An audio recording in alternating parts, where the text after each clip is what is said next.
breaking free of negativity. So in this 5-minute video, what I want to ultimately address is the perception of negativity.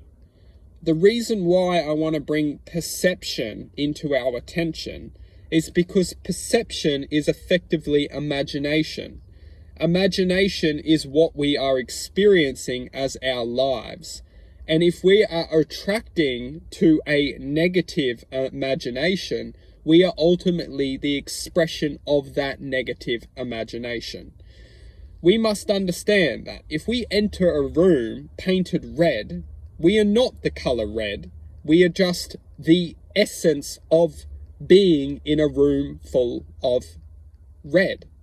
We need to understand that if our life is apparently negative, we need to understand that we are not negative.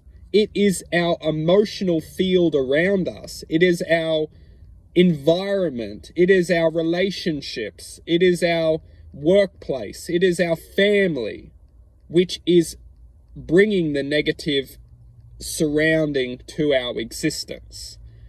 What we are is we are a free expression of choice within this reality. If our free expression of choice comes into this reality and is programmed with all this deceit and anger and frustration and distortion, disconnection to who we really are, which is ultimately a free choice. We're not come into this world, and a lot of us, if we're blessed, we have the privilege to be supported. We have the privilege to be encouraged. We have the privilege to be loved unconditionally. We have the privilege to be encouraged, supported, loved unconditionally. When we feel these emotions, we flourish into an infinite expression of existence. But the world is not supported to encourage this state of mind. A lot of the time we're raised in families which are under financial hardship, financial pressure. We're raised in an environment which is very stressed and chaotic.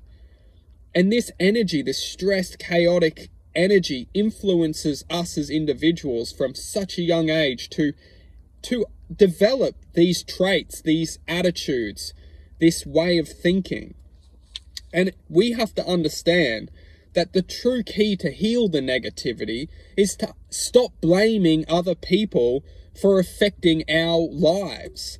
Because it's true, people do affect our lives. However, it is not necessarily their own true intention to affect our lives. If they were able to see the negative impact which they have imprinted on us, they would feel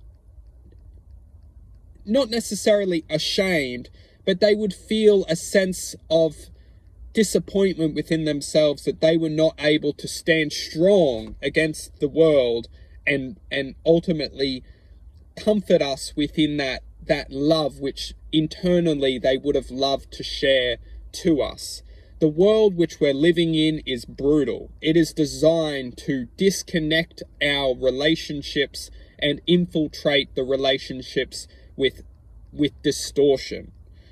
We need to understand that negativity is effectively the essence of disconnection. What we are truly is a sense of infinite possibility. And when we can feel higher vibrational experiences or connections such as love and happiness and joy and positivity, we feel that those energies, that awareness, consciousness, has so much more meaning than anger and frustration and distortion and hatred. And that's why we know that that's the best intention. We would love to share that. But the world which we're living in, it doesn't promote these experiences such as unconditional love and happiness and joy and positivity. It's something that we need to learn to fight for. It's something that we need to learn to devote our lives to achieve. And that's why, to truly overcome negative fields which are around us, we need to be the ones that put our foot down and say, this is what I'm going to fight for. I'm not going to fight for a distorted consciousness. I'm going to start to fight for something true within myself that I know I can achieve.